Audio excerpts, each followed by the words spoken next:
호르몬암은 세 가지를 호르몬암이라래요. 갑상선, 유방암, 자궁암, 또는 이거를 유선암 이렇게 얘기도 합니다. 소는 25년에서 30년을 살아요.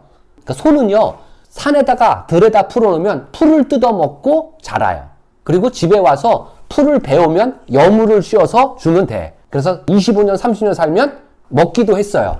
아무 문제 없어요. 호르몬암하고 관계없어요. 근데 문제가 생긴 게 뭐냐면, 근데 지금 소는, 유통되는 소는 얼마 정도 키운 다음에 잡죠? 30개월 되면 잡죠? 소는 참고로 24개월이 되면 아이를 낳아요. 그래서 30개월 정도 되면요, 도축을 합니다. 왜 30개월에 도축을 할까요? 소는 30개월이 지나면 더 이상 몸짓이 불지 않아요. 더 키워봤자 사료값만 더 나가. 여기까지도 유방암, 갑상선, 자궁암이 관계없어요. 자, 본격적으로 30개월에 잡을 거 몸짓을 크게 하자. 그럼 먹을 게 많잖아. 그래서 풀을 안 주고 사료를 줘요. 실제로 1970년대 소가 지금 소와 2.5배 커졌어요. 그리고 풀을 먹었을 때는요, 지방이 없어. 근데 중간중간에 기름을 만들어낸 거야, 기름. 여기까지는 갑상선암, 유방암, 자궁암은 관계가 없어요. 근데 풀을 안 먹이고 사료를 먹여? 그럼 마블링이 생겨. 그래서 심혈관계 질환이 먼저 등장하는 겁니다. 바로 기름이 우리 몸에 차기 시작한 거예요. 자, 이제부터 유방암과 갑상선, 자궁암과 가까워집니다. 사료를 줘요. 잘 안 움직이게 해. 가둬둬 먹이기만 해. 먹여서 30개월 때 잡는 거야. 더 이상 안 커지니까 잡아서 사람들한테 내놨는데 사람들이 싫대. 이 고기 안 먹겠대. 어떤 소? 순놈소. 왜? 냄새가 나. 숫소는 질겨요. 껌 같아. 그래서 순놈이 태어나면 키워봤자 안 팔리니까 송아지로 잡죠. 그래서 송아지구로 팔리는 거야. 저 송아지를 여자로 만들 방법이 뭐 있을까? 그 머리를 쓰면서 갑상선과 유방암과 자궁암과 가까워지는 일이 생깁니다. 자, 순놈이 태어났어. 거세를 하죠. 걔가 순놈입니까? 암놈입니까? 이거야. 거세해봤자 남자야. 그래서 여성 호르몬제를 주죠. 지금은 사료에다가. 그거를 인간이 먹죠. 소는요, 100마리가 유통이 되면요, 95% 이상은요, 순놈이 유통돼요, 현재. 암놈이 유통이 안 돼요. 애를 낳아야 되니까. 질기고 냄새 안 나게 여성 호르몬을 주죠. 그걸 남자가 먹었습니다. 남자가. 양성애자가 등장하기 시작합니다. 우리 아들은 남자인데 여성 호르몬이 지나치게 많이 들어오면 여성화가 이루어져요. 갑상선 호르몬 질환은 여성의 전유물이라 그랬어요. 1992년, 29년 전에 제가 아는 사람이 갑상선 질환자야. 그때 갑상선을 진단받으려면요, 다음 주 오래요. 왜? 갑상선 전문가가 없어요. 갑상선 환자들이 없으니까 전문가가 없죠. 29년 전에 갑상선 얘기하면 그랬어요. 몸에 있어 그게? 그게 뭐 하는 건데? 전혀 몰랐습니다. 지금은 근데 대한민국 여성 질환 1등이 갑상선 질환입니다. 남자들 안 걸렸던 질환이죠. 왜? 여성 호르몬 때문에 걸리니까. 근데 남성들도 걸립니다. 굉장히 많아지고 있습니다. 최근에 남자는요, 유방암도 생기고 있습니다. 자, 호르몬암은요, 환경 호르몬 얘기합니다. 환경 호르몬 종류는요, 수천 가지가 있어요. 그 수천 가지 중에 헤어 제품에 푸탈레이트라는 환경 호르몬이 여성 호르몬과 분자 구조가 같아요. 근데 이 헤어 제품을 먹으면 문제가 안 생깁니다. 일하는 장기에 카르니틴이라는 효소가 있습니다. 그 카르니틴 효소는요, 우리 세포를 구성하지 않은 성분이 들어오면은 배출시키려고 노력해요. 오바이트 시키려고. 오바이트를 못했어? 그러면 12장을 쓰다 소장으로 가죠? 그럼 소장에서 흡수가 일어나죠. 육모가.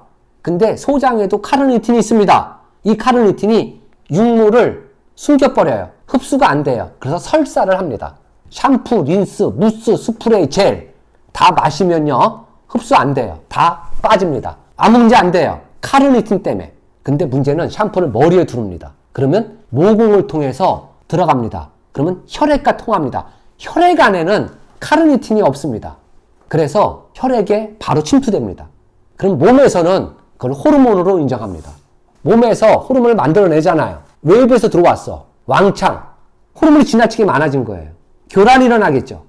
환경 호르몬 얘기할 때 헤어 제품. 두 번째, 화장품인데 향이 나. 천연향이 아니라 인위적인 향. 그게 머스크 케톤이에요.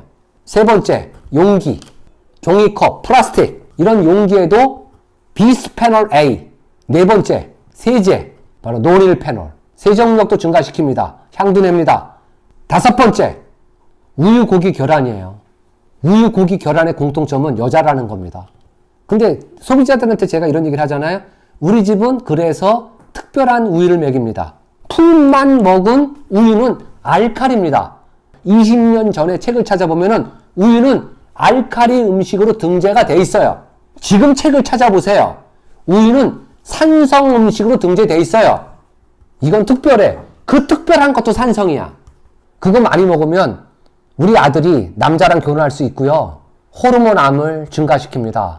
우유, 고기, 계란. 마지막 6번째. 물이라면요. 물. 물은 두 가지가 있죠. 틀면 나오는 물. 사 먹는 물. 그래서 이 용기, 피티병.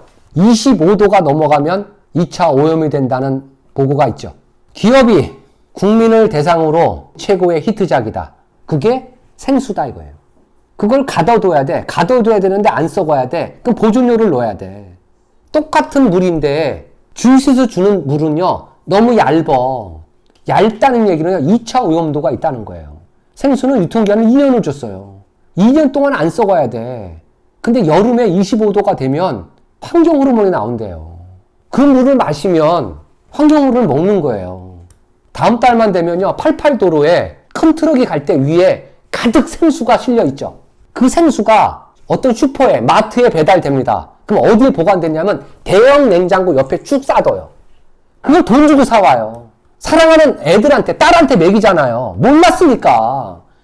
여러분이 얘기해 주시라고 25도라는 얘기를, 25도라는 얘기를, 1년이라는 얘기를, 자연식품이 아니고 가공식품으로 등재됐다는 거를. 그리고 우리가 집에서 마시는 물, 수돗물을 직접은 안 마시죠. 끓이죠. 끓인다고 죽지 않습니다. 없어지지 않아요. 변형되거나 그대로 있습니다. 근데 다행히 우리가 수돗물을 그냥 먹진 않죠.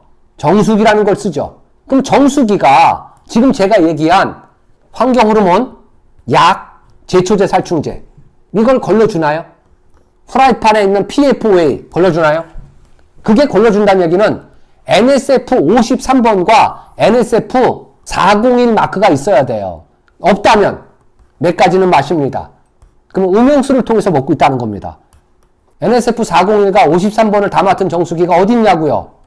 그 정수기가 그 역할을 해야지 그게 정수기죠. 디자인은 건강과 관계 있는 게 아니에요. 가격 저렴해. 얼음 나와. 본질을 왜곡했다는 거예요. 정수기는 물 안에 내 입으로 들어갈 거를 걸러주는 게 정수기지 어떤 정수기는 맛이 좋대. 그건 시원한 거예요. 맛은요. 미네랄을 통해서 결정됩니다. 호르몬 질환은 계속 증가할 겁니다. 왜요? 지금 6가지를 멀리하지 않는 한.